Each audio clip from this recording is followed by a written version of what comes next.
One of the major forms of this loss has been the decline of an interior female subculture in Muslim communities. Islam is an advocate of a modular image of society, that there is a male space and a male domain, and a female space and a female domain. It has always been thus.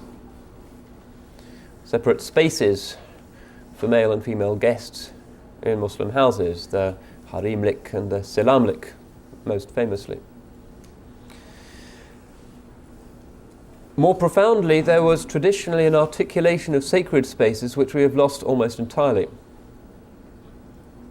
Western critics may point angrily at the exiguous presence of women in mosques, tucked away at the back, usually not in large numbers, in some parts of the Muslim world because of madhab prescriptions conspicuous by their absence. This applies particularly to the Hanafi way of doing things, and there is an urgent case, I would say, as a non-mujtahid for some new ijtihad there. But what they cannot see is that traditional women in Muslim cultures always had a plurality of approaches to the sacred.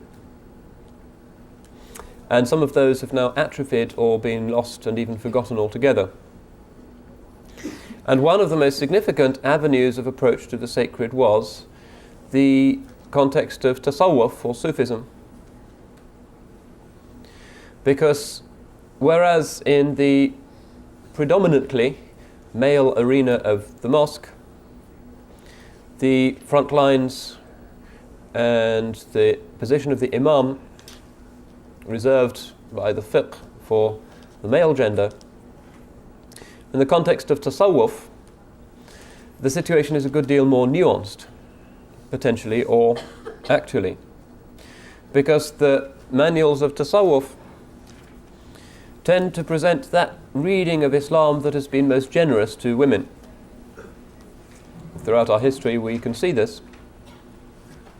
And whereas it is impossible for a woman to aspire to the position of imamship in a mosque, despite, and perhaps this needs to be noted, the absence of any clear prohibition in the Quran and the Hadith. So maybe one day the Salafis will lead the way in reforming this. So Allahu A'lam, we wait to see.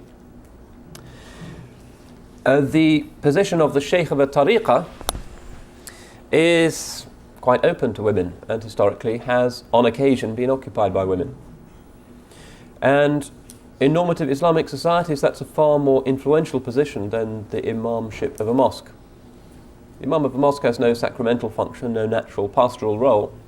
He just marks time, recites the Quran nicely, and that's it. In many parts of the world, he's not a significant figure at all. He's a kind of functionary.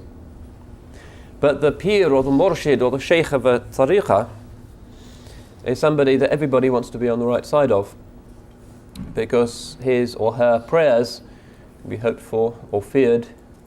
They have a healing role. They point people towards Allah subhanahu wa ta'ala in a far more discursive and pastoral and immediate form than the imam of the mosque is required to do. There is a process of direct transmission and counselling that takes place between the sheikh and the murid that is quite different from what takes place between the imam and the member of the ordinary mosque congregation. But this has, in some parts of the Islamic world, fallen into a state of atrophy, so that the only sacred space in society is the mosque. And that inevitably, whatever the intention might have been, marginalizes female participation in religion.